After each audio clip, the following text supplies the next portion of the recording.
Okay, so I think we'll make a start. Good afternoon, everyone who's joined. Welcome to our Nested Insight webinar on our research published today about can responsible investment communications engage pension members more effectively than standard approaches. And I'm Will Sandbrook, I'm the Managing Director of Nested Insight. I'm really delighted to be chairing this panel today. I'm joined slightly confusingly across the desk from me, but also on a separate screen by my colleague Joe Phillips, who led the research.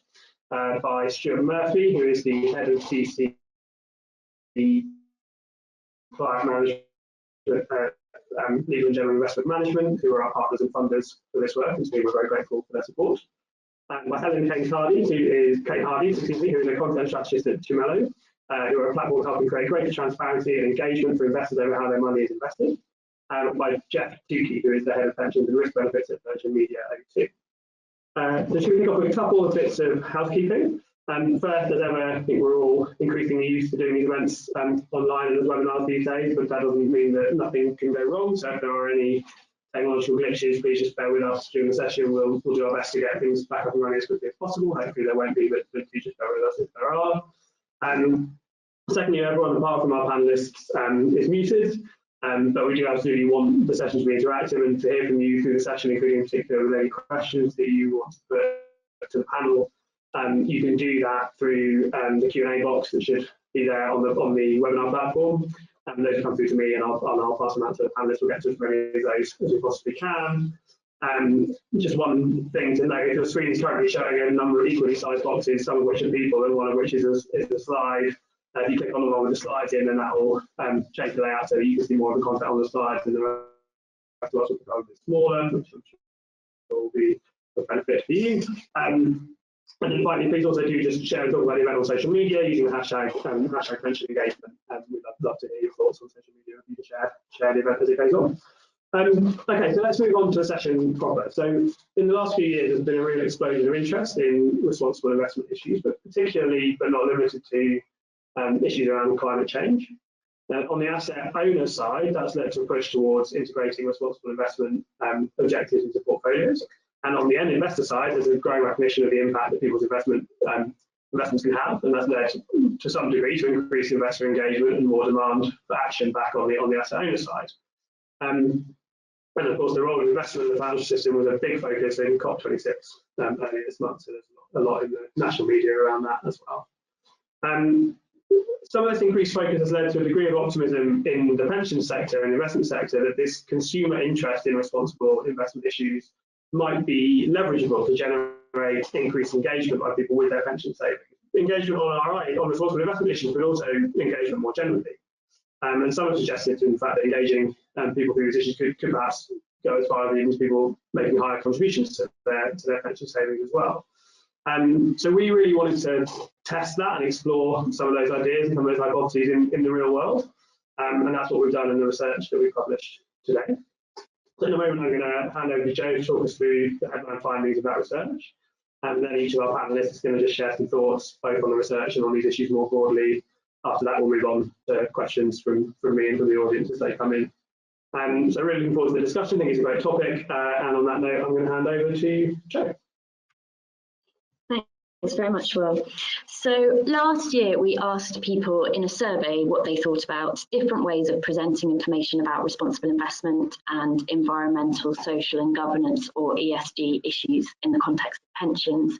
And we also asked them how they might respond to a variety of types of messages. In that research, we were starting to try to understand whether these themes and stories can boost members' engagement in their pension. And we got some quite mixed responses from different groups in our survey research. You know, there were some promising signs and there was also a sense that perhaps this wouldn't work for everybody. So this year we decided to test it out in practice in the real world. Today I'm going to share the results of a trial we conducted this summer. And the purpose of the trial was to help us answer these questions. So are messages highlighting responsible investment approaches and impact any more effective at driving engagement than other more generic messages? And if so, how can those messages be most effectively framed and communicated? And thirdly, do the answers to those first two questions change at all if we look at different demographic groups, if we look at gender or age or industry or kind of any other factor? So the way that we did this, and bear with me because I'm going to explain a bit what we did so that the findings make sense. The way we did this was to run a randomised trial of different emails with some of the least engaged pension savers we can find. So people who are actively contributing to their pension, but who have never logged into their accounts. The money's going in, but they've never signed in themselves. And we drew this trial population from the NEST membership. So NEST refers to them as unregistered members, and NEST regularly runs activation campaigns to encourage them to log in for the first time. So we took around 35,000 unregistered contributing members, and they were randomised into one of 5 groups. You can see that the 5 groups in the bubble circles on the slide here. So we had a control group, and then we had 4 treatment arms. Each of those treatment groups received a different email in May with a follow-up reminder a week later, and the control group didn't receive any email in that trial period. And then everybody in all of the groups received an invitation to complete a follow-up survey. The 4 emails that we sent vary slightly from each other in terms of both the subject line and the content, but all the other email content and presentation was exactly the same, including the visuals, so that any differences that we observed over the control and treatments could be attributed to the messages we were interested in testing. The call to action in all of the emails was to log into your account. And the 4 different emails that we tested were firstly a savings email. So this is the usual activation email that NEST sends out, which refers to the money that's held in the pension as savings. The second email was we referred to as the investment email, where we talked about the money in the pension being invested in things like shares and properties to help it grow over the long term. And we included that because we wanted to be able to understand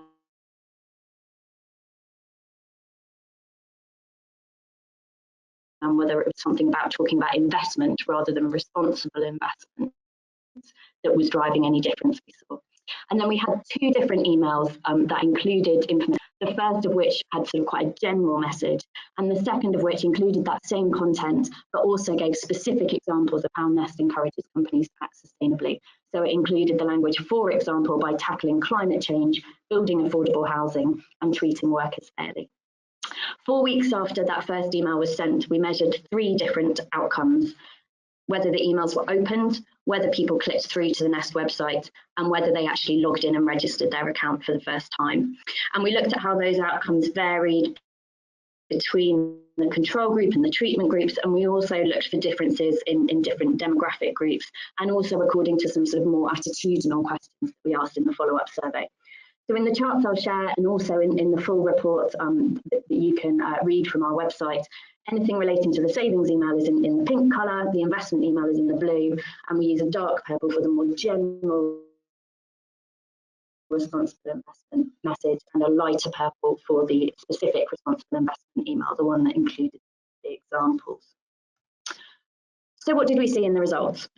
I think a lot of people in our industry, as Will said at the start, might have expected that the responsible investment emails would perform better at engaging people with their pension. In recent months and years, a lot of hopes have been pinned on this idea of engaging people through talking about responsible investments. But we actually found that although all the emails increased account registrations relative to the control group's rate, the basic savings email actually had the strongest impact on member registrations, and you can see that in the larger chart on this page. You can see in the second smaller chart on this page that this was driven by the higher open rates for that email, and particularly the click-through rates from the savings email. So that your pension savings for the long-term subject line had the highest open rates, and that email also had much higher click-through rates. We hypothesised that we might see differences in age or gender, particularly based on some of the assumptions that are made about younger people or women, perhaps caring more about ESG issues. But in fact, we didn't see any statistically significant variation. So the results on this slide and these charts hold true regardless of age or gender or salary or employment industry. However, although we didn't see any demographic differences in the responses, We, as I said, also looked at whether there were attitudinal differences in responses, and here we did find something different. We saw a different pattern. So in our survey, we asked people several questions to try and understand their attitudes around ESG issues and how much they cared about these sort of issues. And we gave them some specific examples as well as talking about the kind of general ideas. And we used these to give everybody who participated in the survey an engagement score. So we classed them as higher ESG engagement if they were in the upper quartile of responses, and lower ESG engagement if they were in the lower quartile. And so on this slide, the down arrows show those who were in the lower ESG engagement, and the up arrows show those who were in the higher ESG engagement groups. So when we looked at the group who said they were least engaged in ESG issues, that pattern we saw at the kind of total population level holds true. The savings email is still the most effective at driving email click-through rates. However, when we looked at those who said they were most engaged in ESG issues, we saw a different pattern. The general responsible investment email was more effective at driving email click-through rates, conditioning on email opening relative to the investment email among those who said they were most engaged in ESG issues. So for those who care about ESG issues, talking about how their money is responsibly invested, perhaps without giving specific examples, was found to be more engaging than the other approaches used in the investment and the savings emails. Although the responsible investment emails didn't boost engagement as measured by registration rates as effectively as the standard savings email, we did see that people who had opened the specific responsible investment email, the one with the examples, were more likely than any other group to say that they had high trust in their pension provider when we asked them in that follow-up survey. People who opened this email also displayed higher confidence in their knowledge around pensions than other groups. So they were more likely to say they definitely or roughly knew the size of their pension pot.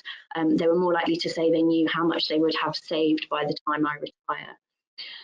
I think it's quite difficult to explain this finding, but perhaps offering examples of how someone's pension pot is invested could make them pay more attention to the information they can read about their pension after they've logged into their account for the first time. Perhaps giving specific examples does build trust in a way that the other emails didn't.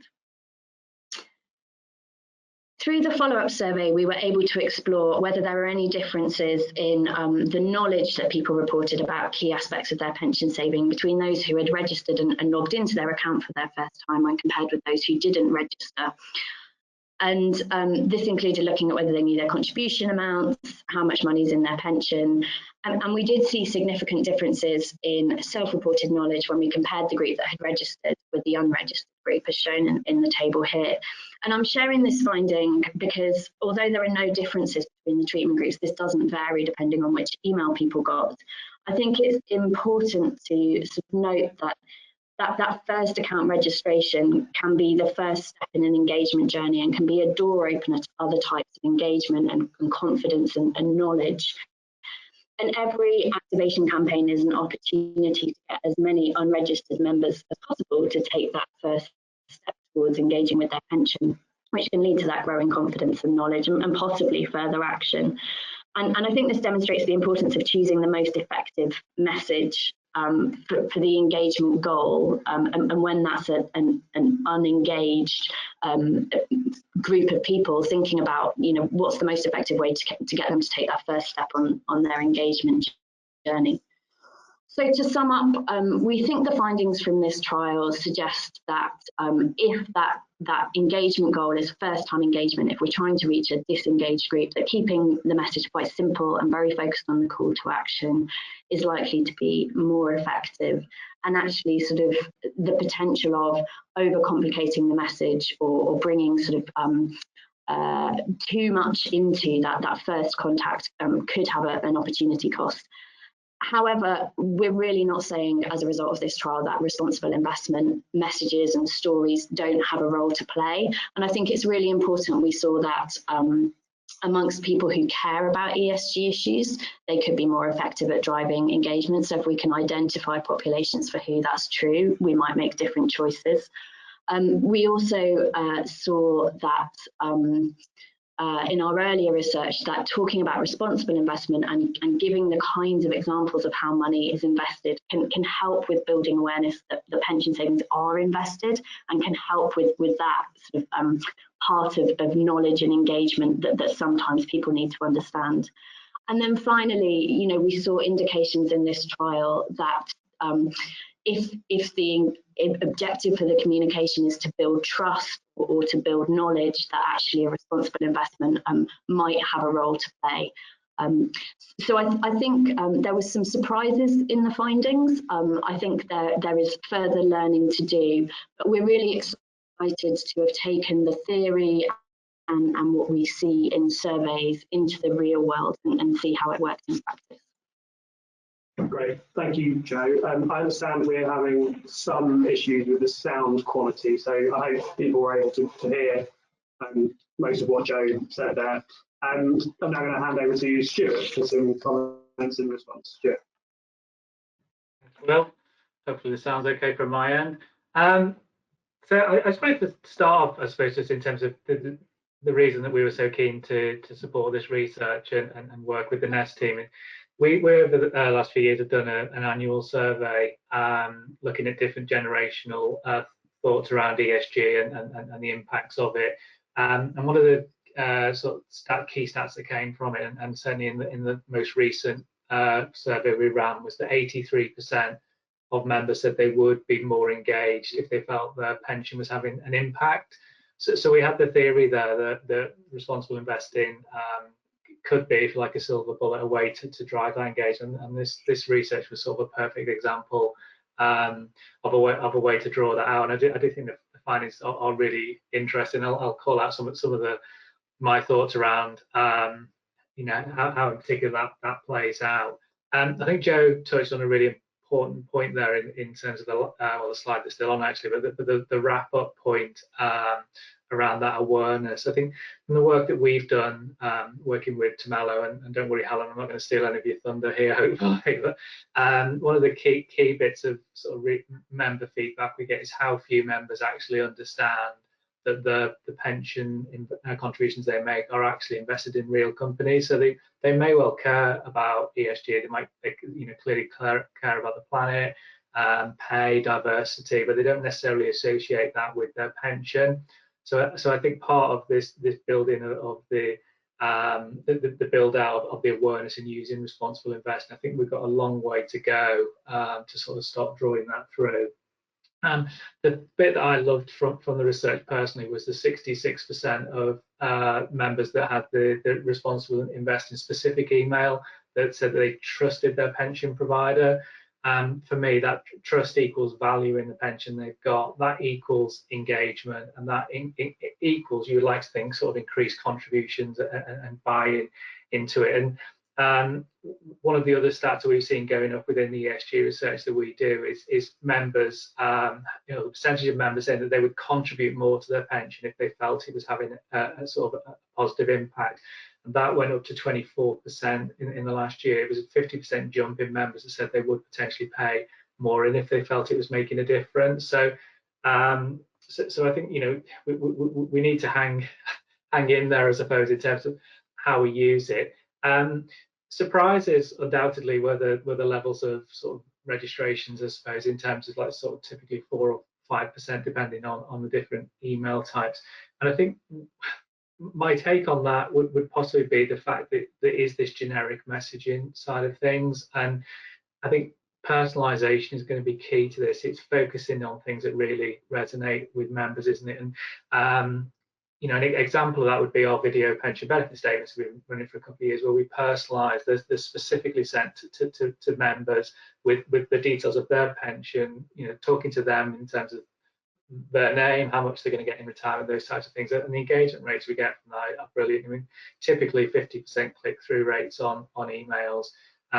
You know, a recent campaign we ran, we got a click-through rate of 43% of members click through. 97% of them watch the video, and unbelievably 77% actually click through on the call to action to review the pension. So it's a personalization work there, and I think we can extend that out into responsible investing. Again, some of the ESG research we did said that sort of Gen X and in particular, it was Gen X and boomers would potentially disinvest if on issues around sort of poor pay and governance. So if you could target your messaging specifically on to cohorts where that matters and that they care about it, I think you're going to get the sort of the more of a buy-in and more of engagement with it. So I think key to this as we take it forward, it is personalisation, undoubtedly. But I would echo the findings and Joe's point earlier that we shouldn't ignore the simple messaging either. If we want to get the unengaged, if you like, on board, we mustn't lose sight of that simple messaging. We need to hook them in, and then once we've hooked them in, we can then look at that personalisation and specific messages. So I suppose the 3 points for me was, it was quite disappointing we didn't see the numbers be higher for the responsible investing, followed on by the fact that it was really hard to see the value that came from that for members, that ESG was important, and that 66% was great. And then if we can just bring in that personalisation point, we can use that to drive up the value, I think, as we go forward. So I think there's some valuable lessons around your type of messaging that gets out there and how you use it and how you build on it.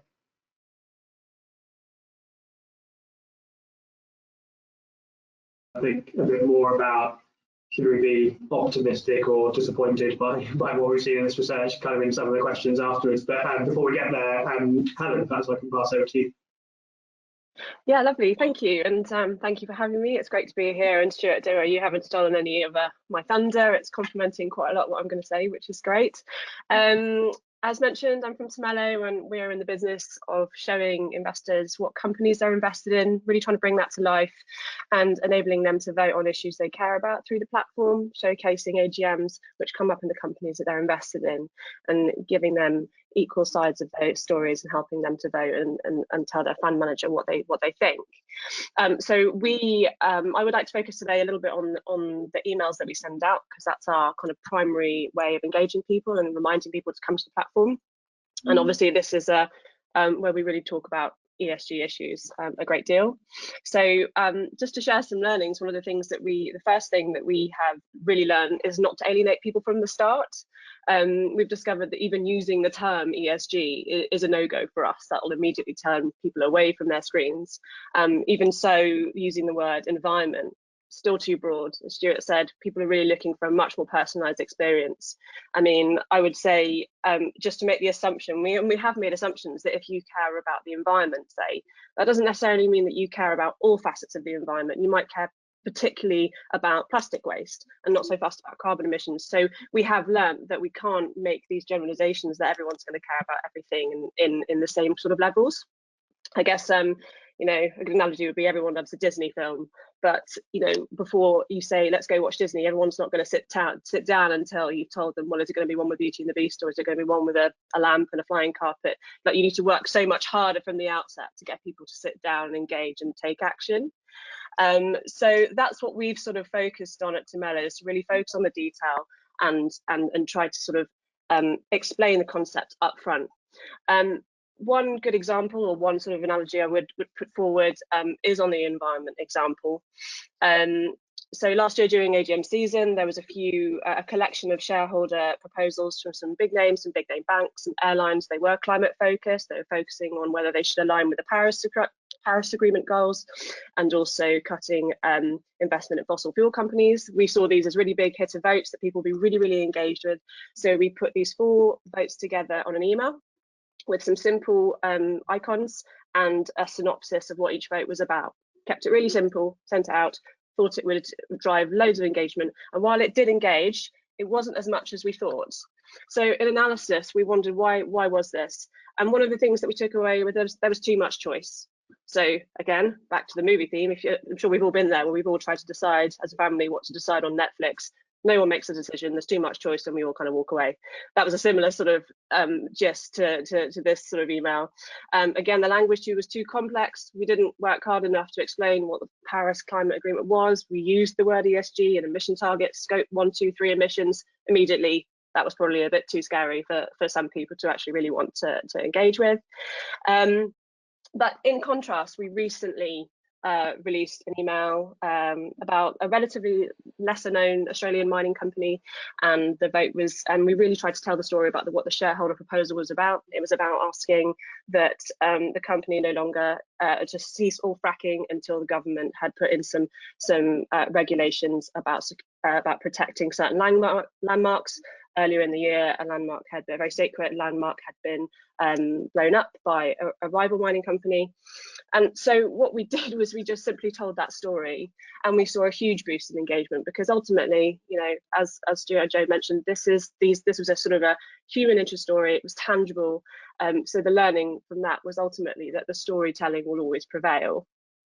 Another learning that we've had is timing is everything. It's no surprise that over the past year, with the world focused on COVID, people have been really focused on health. That's what people are really wanting to engage with. So votes that have gone out on, or emails or engagement that has gone out to talk about what the AstraZeneca CEO should be paid, or whether Coca-Cola should report on whether their sugary goods are going to impact public health, McDonald's, the use of antibiotics in its supply chain. These are all votes that have really got people off their seats and wanting to engage, because the media is reporting about health. That's what they're thinking about. So it's a real kind of, I guess, with any engagement strategy, speaking to giving the right information to the right user or person at the right time is kind of the Everest. So in situations like that, that's where we really see a boost of engagement. And you can say the same for the COP26, which we've just seen. We released a climate vote. Again, a not particularly very well known company, but it was talking about emissions at exactly the same time as COP26, and we obviously saw engagement soaring. And one other thing that we talk about quite a lot at Temello is also timing, not of the day, but within the day that you send something out. We find it quite interesting, that interplay between how someone feels about their pension and how someone feels about ESG, and it's very personal.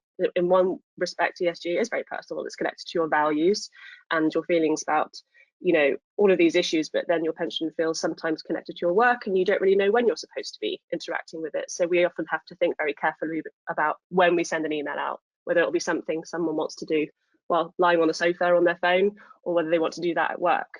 And that's something we still haven't quite cracked, but we're working on it. I appreciate I'm probably running out of time, but just the one final point was humour works. It's not something that you usually associate with ESG, and that's not to say that any of these issues are a laughing matter, but keeping it light does often really work. It's not something people expect. We're known to inject sort of a really terrible pun or a play on words or a catchphrase that helps to engage people, and I think people are really happy to be part of a journey, be part of a joke, and be an inclusive sort of club. So we've also found that that's been really effective at the right time and place.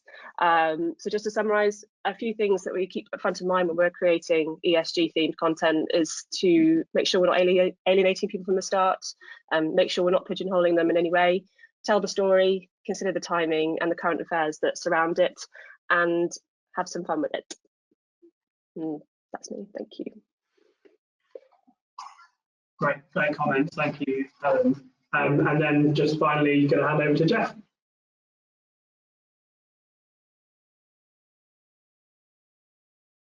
So hi everyone, so I'm Jeff Tukey, I'm Head of Pensions now for Virgin Media O2, but what I'm going to focus on is probably the O2 journey for the last few years, because that's who I joined sort of 3 years ago, and it's only recently that we've become Virgin Media O2. So I joined an organisation that had its own trust DC scheme, and I think it's probably fair to say that governance was taking up an increasing amount of time and focus and energy. And with the resources that we had between the employer and the trustees, it probably meant that comms was left slightly behind. And so I think we made a decision as a business to move to a master trust, which we did last year in 2020. And then some of the key reasons are things that we're sort of talking about today. So it was around comms and engagement and giving people a full range of support, but also it enabled us to move our default on the DC side into an ESG focused fund, and that, you know, broadly speaking, is £500 million that is doing better, which is the right thing to do for the business, and it's the right thing to do by our people. In terms of comms, what has worked well in the past year I think I'm probably just repeating things that people have said, but it in the real world it'd be face to face, but in the last year it's been webinars, and having the ability for employees to actually hear things face to face, or sorry, video to video in simple language that is explained, because actually over a webinar you can explain something, I think, very differently to how you would write it in pension language, because let's face it, pension language is often gone through compliance teams and is not really consumer friendly. But equally, Stuart touched on it, we piloted or ran our first video statements, and for disclosure, LGIM are our master trust supplier, and we run those just a couple of months ago, and the feedback was fantastic. I got feedback from random people in the organisation who just told me how amazing and how easy to understand it was compared to the usual pack that they get through the post. So that has really helped, and I think Stuart touched on some of the sort of metrics that has delivered. But I think when it comes to kind of ESG, we have a Better for the Planet group within Virgin Media, and that is a group that is focused on predominantly climate change, but they also touch on the social and the governance issues. We ran an ESG session with them, and it was really, really well attended. It was really well engaged. It was really good, and got lots of interest out of it. But it was for a minority of our population. There is kind of somewhere between 5 and 10% of our population within this group, and therefore I think if I consider that in the context of this research, that's possibly why the ESG messages doesn't necessarily move the dial, because it's not for everyone. But I do believe that it definitely has a part to play in kind of pushing the comms agenda on. I think for me, simplicity is the key thing. The video statements, the face-to-face or the webinars is a way to try and explain things and make it simple and get people to answer their questions. I think as a business, what does the research show us? I think it kind of shows me that I've got to use this network to kind of engage a core group of my people, but actually it's not going to be the silver bullet. And actually what we need is a package of communications, a package of channels that perhaps means that people can get what they need. And I think one of the things that sort of we're keen to explore is sort of further personalization. So the video statements, but equally we're talking to our pension provider about things like personal guidance for people who are coming up closer to retirement. How can they get the help they need to understand what are my options, annuity, drawdown, that kind of stuff.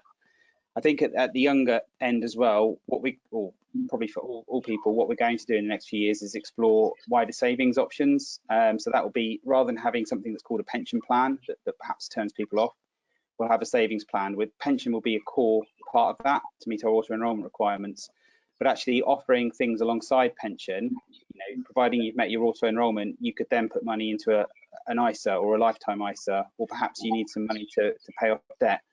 I think it would make it much more relevant for people, and actually it removes that kind of barrier where younger employees just say, well, hang on a minute, I'm 30, 40 years away from my retirement. I can't picture that, I'm not interested in pension. So hopefully if they have some investment goals within the same bucket that are much more short-term focused, it will then actually have a positive impact on their pension. I've tried to be really quick, Will, so that you can start the Q&A.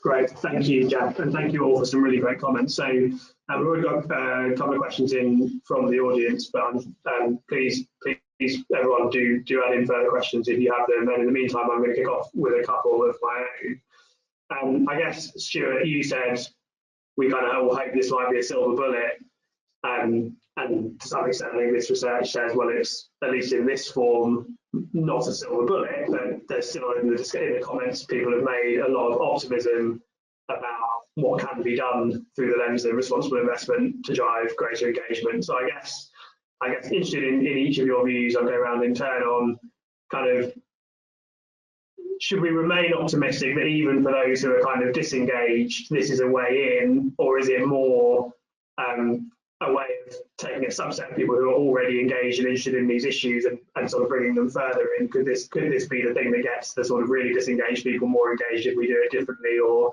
does this research and others lead us down a more kind of targeted route? So maybe Stuart, you want to kick off on that one? Yeah, happy to. Quite a lot in that question. I'll try and pick up the various bits. I think it certainly, in isolation, it isn't going to be the silver bullet, is it? The research is really clear on that. I think I would go back to I think the biggest gap we have here still is that point that huge swathes of the membership across the pension landscape in the UK don't understand that with the greatest respect in the world, don't understand that their money that they pay into the pension every month actually invests in real companies, and that their money can make a real difference in terms of how it's invested. So I think that there's a big piece of work around that to actually bring that to life. I think is to be able to to bring that realization together. And then from the work we've done with Tumelo, and we've had over 17,500 votes cast now from members across different resolutions, which is pretty high, albeit with that engaged population. But the most time that members spend when they first register as an LGIM member, I'm talking about here, that goes into the Tumelo site, the most time is spent on the pages that actually lists out where the companies they're invested in. So where the money actually goes, how it's split, and then once you've got that, you hook them, and that's when they get engaged with the votes, they get the community bit going, and everything. But that's the bit that's the real sort of eye opener. And I think the generic responsible investing email, if you've not done that first bit, is always going to be a struggle, I think, unless somebody's really engaged in ESG anyway up to that point. But then we do have to then think about we've really got to bring to life. But once we've done that, and when members are really interested, I do think it is a game changer. More members understand that their money is making a difference. The Make My Money Matter campaign type of approach. The most important thing is that members value what they've got. They trust their provider. They trust their employer to put the scheme with the right provider. And by getting that trust and engagement, they will then engage. They will review contributions. We know from the feedback on Tumelo tool, it's right. Where do I click through to pay more in? Now I understand it.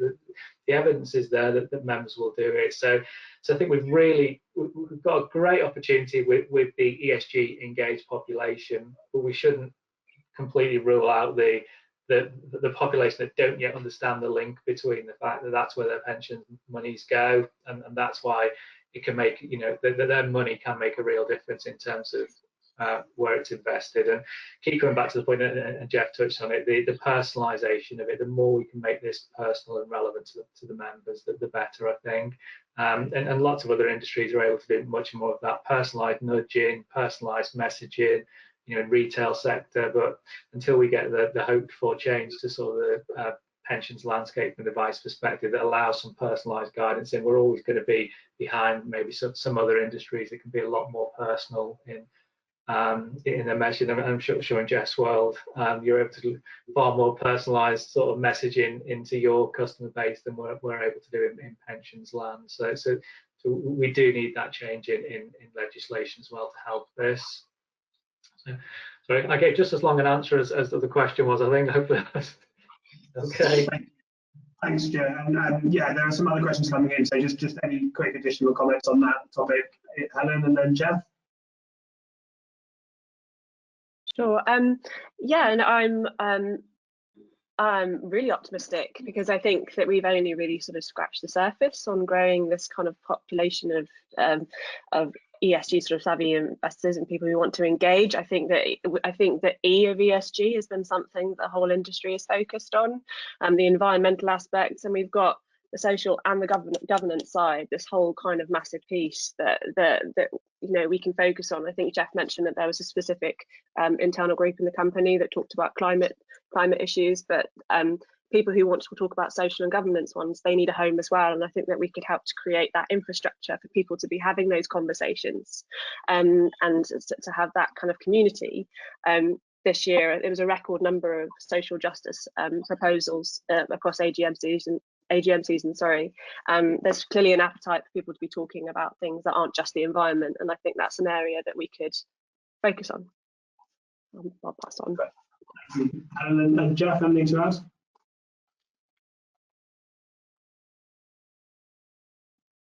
I'll just echo what Helen and Stuart have said there. I mean, from a business perspective, actually, you know, I've sort of talked about the E, but actually there is an increasing focus around, you know, wider governance as well, and you know, you do see that bit on the page. I think it's probably because, you know, with COP26 recently, the climate has really kind of, you know, been at the forefront of everyone's minds and attention, which probably means the S and the G are probably feeling like sort of slightly poorer relatives of E at the minute. But you know, I think you know, yeah, great, thank you, Jeff. Sorry, Will, just on that point, it's probably worth saying, just to sort of bring that to life in terms of the S and the G. I mentioned the 17,500 votes that we've had. The most popular or the most votes we've seen are members voting on executive pay. Climate does come up there, but also animal welfare does as well. But the #1 vote is around executive pay. So, you know, it isn't just about, if we just, as Jeff said, if we focus on the environment, we're missing a real opportunity here. And then that comes back to that focused messaging again. I think it's getting the right message to the right cohorts. Great, thank you, Stuart. Joe, I'm not going to pass that question on to you because we've got too many other questions coming in. The first one, which I'll start with you on. So we've had a couple of questions about differences in age cohorts and how they respond to this stuff. So partly just as only more we can say about any differences we saw in age, but also to the extent that we didn't see much difference, are we surprised by that? And then just when you think about an answer, I'll then maybe hand over to other panelists just to talk a bit more about what you've seen in your own experience about differences in different age groups. I guess the motivating thought behind a lot of this being all the environment, that's a kind of millennials thing, isn't it? So yeah, Joe, on the research we did, kind of any more comments on the age distinctions?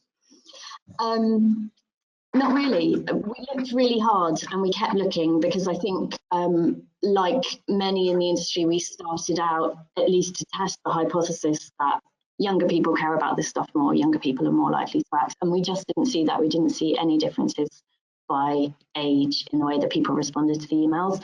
We also sort of saw something similar last year when we asked people in surveys. But I think just one point I'd like to make about the nature of this research is that certain people turn up in surveys. We don't see the whole world when we do a survey. In a trial like this, we saw the behaviour of everybody. You know, we didn't ask them to respond to a survey. We just sent out emails and saw how they responded to that. So I think there is a danger, or at least a need to think carefully about the way that we as an industry are interpreting the world through what people say they will do in surveys. That intention gap between what people say and what they actually do in real life, I think is one of the things that we've seen in this research. Which is actually interesting.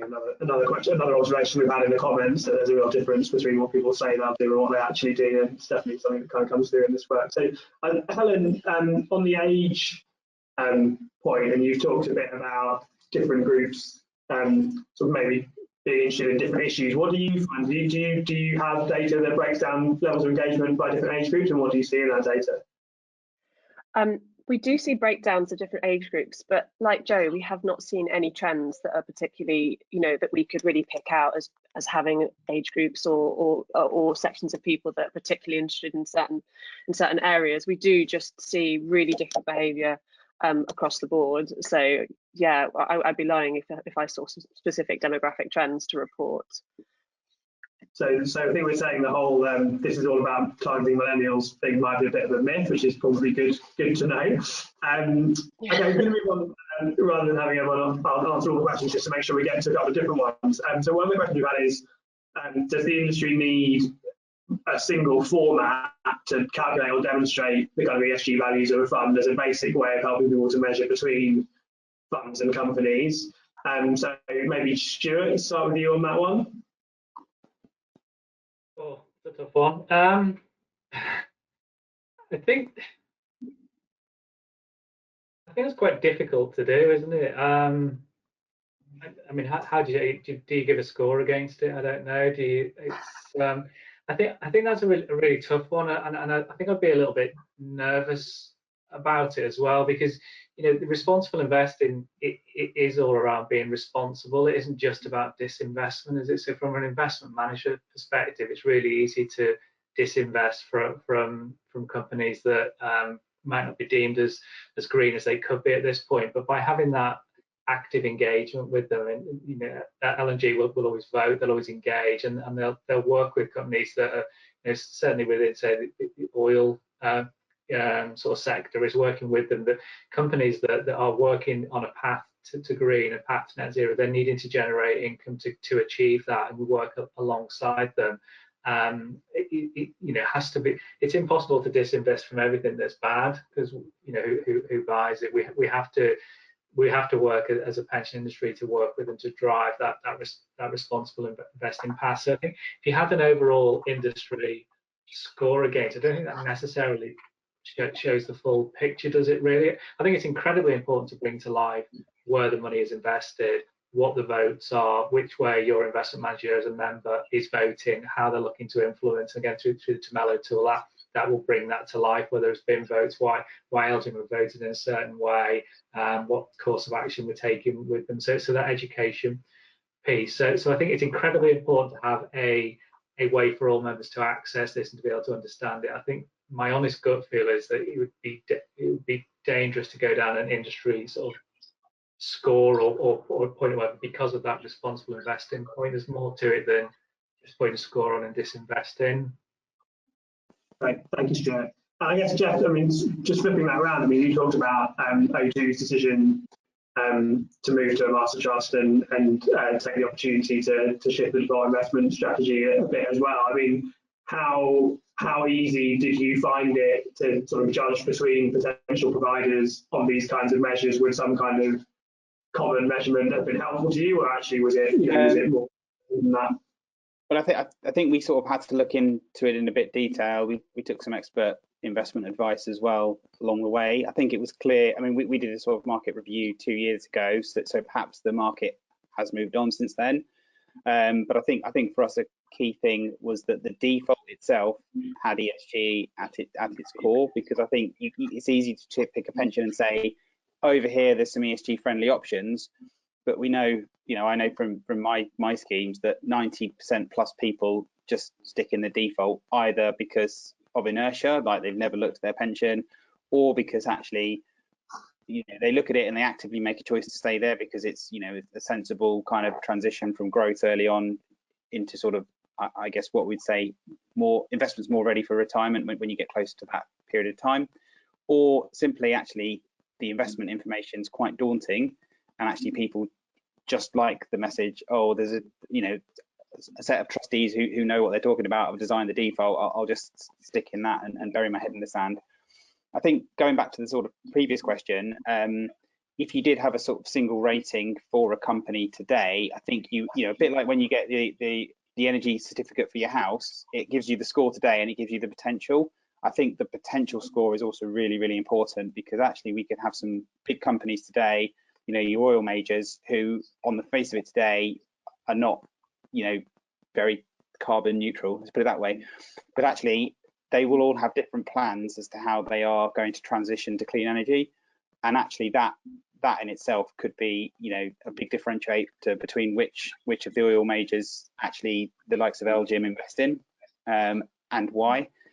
So I think you would kind of need two scores. I guess the challenge is probably who gives them that score and how, and then what's also that score used for, because actually for a lot of pension members, their funds are invested, or their money, their savings is invested in a fund over which they have no choice of the underlying investments. But maybe you could then say actually that fund is rated as an A, an A or a dark green, that one's a light green, that one's actually an amber. I think it would need some careful thought through and probably some consultation in the industry as to how best it's done and implemented. And equally, I think you would want it consistent across the kind of universe, so that if I'm comparing my L&G pension with my previous employer's pension that sat somewhere else, I've not got two different sets of metrics, because that's just going to confuse everybody, so to speak. Yeah, that's very good. Thanks, Jeff.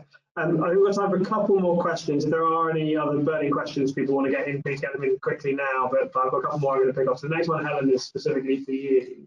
And it was just, you talked about using sort of topical issues to tailor ESG related messaging to grab people's attention. You talked a lot about timing, both timing kind of in the cycle and timing in the days. Just, I mean, the question is, could you just talk a bit more about your thinking behind that, any other good examples you've got, kind of how you're taking that forward?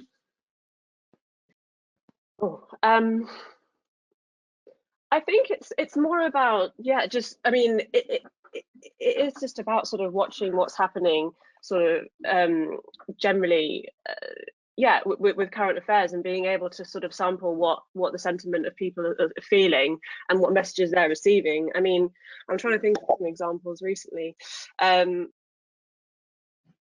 mean, we've run, obviously we've just done the environmental sort of votes with COP26.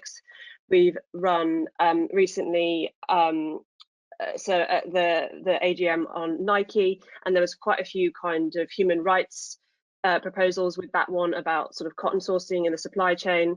And I guess it's really, I mean, we didn't necessarily have to sort of tag that onto current affairs, but it's really just being able to explain that issue in a way that people understand. And that was taking from the news, explaining that there are certain areas of China that are being watched by the rest of the world for their child labour and sort of anti-slavery sort of policies. So it's really just trying to connect what people are reading outside of their sort of pension sphere into how it's relevant to them, and trying to let them know, you know, your money is actually connected to this in some way and you do have a say.